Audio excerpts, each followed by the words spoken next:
안녕하세요. 교대학교의 박쌤 변호사입니다. 초성인데도 상담에 열을 올리고 있습니다. 너무나 상담이 또 많네요. 여러분들은 초석 연휴 잘 보내고 계십니까? 외국으로 못 나가는 상황이다 보니까 지방으로 많이들 가실 것 같은데 음주운전은 당연히 하시면 안 될 것이고 졸음운전도 특별히 주의하셔야 되겠습니다. 이번 사연도 운전과 관련된 사연이라고 하네요. 자, 일단 오늘의 사연 읽어보도록 하겠습니다. 네, 안녕하세요. 난폭운전, 보복운전과 관련해서 궁금한 점이 있어서 이렇게 상담 요청 드립니다. 제 앞에 있는 아우디 차량이 차선을 걸치고 운전을 이상하게 하고 있었습니다. 운전하다 보면 정말 운전 이상하게 하시는 분들 많이 있죠. 저도 일전에 지난주였던 거예요. 제 차량 앞에 가고 있는 차량이 사이드 미러를 다 접고서 이렇게 가고 있는 거예요. 깜짝 놀랐습니다. 당연히 이분도 위험하다고 판단했기 때문에 클락션을 몇 번 울렸다라는 거예요. 그랬더니 바로 급정거를 하길래 사고가 날 것 같아 저는 곧바로 차선을 바꿔서 이렇게 추월해서 갔다. 아우디 차량은 제대로 계속해서 쫓아왔고 심지어 제 앞으로 또다시 끼어들어서 급정거를 하기 시작했습니다. 거의 뭐 현실판 카트라이더입니다 지금. 저는 화가 나서 비상등을 켜고 인도 옆으로 차를 세웠죠. 아우디 차량도 제 뒤를 따라와서 차를 세웠는데 그 차주가 내려서 저에게 오더니 버럭 화를 내면서 손가락질하면서 난폭운전! 이렇게 얘기했다는 거예요. 그래서 난폭운전으로 신고하겠다라고 하더군요. 그 후 경찰이 왔고 일단 싸움은 정리가 되었습니다. 변호사님, 클락션 몇 번 울린 것도 난폭운전에 해당합니까? 그 상대방이 오히려 난폭운전이 아닌가요? 이 시국에 마스크도 안 낀 상태에서 상대가 침을 막 튀기면서 자기를 향해서 말을 해서 얼마나 찝찝한지 모르겠습니다. 제가 상대방을 신고할 수는 없는 건가요? 답답한 마음에 이렇게 상담 신청하였습니다. 네, 답변 드리겠습니다.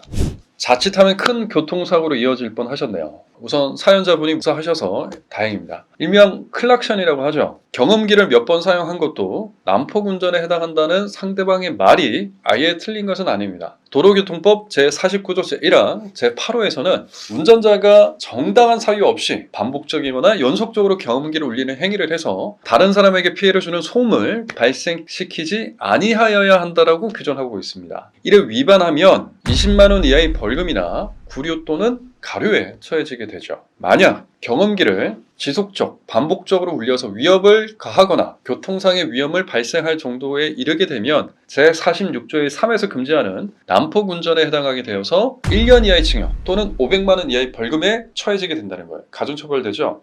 거기에 더해서 운전면허까지 정지될 수도 있습니다. 자, 그런데 사연자님의 경우를 한번 볼까요? 앞에 있는 아우디 차량이 차선을 물고서 운전을 하고 있는 상황이었죠. 차선을 물고 운전하는 차량이 앞에서 달리고 있다면 누구라도 불안해하지 않을까요? 이 상황은 운전 중에 교통사고가 발생할 위험이 생긴 경우에 해당한다라고 보입니다. 이런 경우에 경험기를 사용하는 건 경험기를 그 용도에 맞게 사용한 것 아닐까요?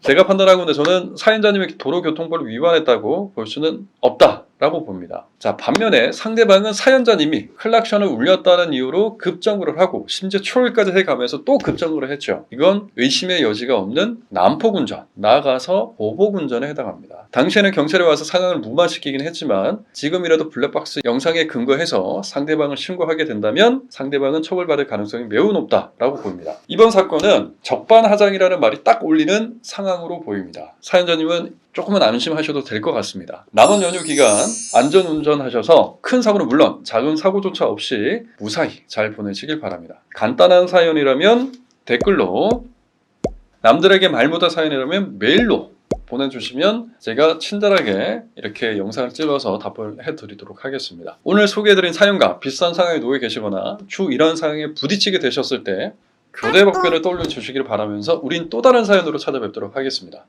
끝!